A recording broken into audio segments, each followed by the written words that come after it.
ભરૂચ જિલ્લા પંચાયત ખાતે કારોબારી સમિતિની મળેલી બેઠકમાં બજેટને મંજૂરી સાથે વિવિધ વિકાસ કામોને બહાલી આપવામાં આવી હતી।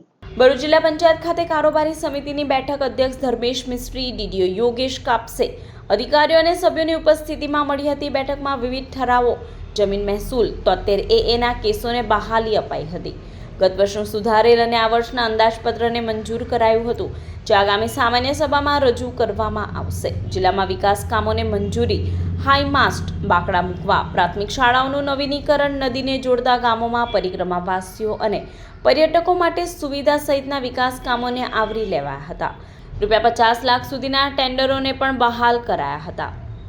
જમીન મહેસૂલનો કાયદો 73AA ના કેસોની બહાલી આપવામાં આવી હતી। જિલ્લા પંચાયત 2024 અને 25નું સુધારેલ તેમજ 2025 ને 26નું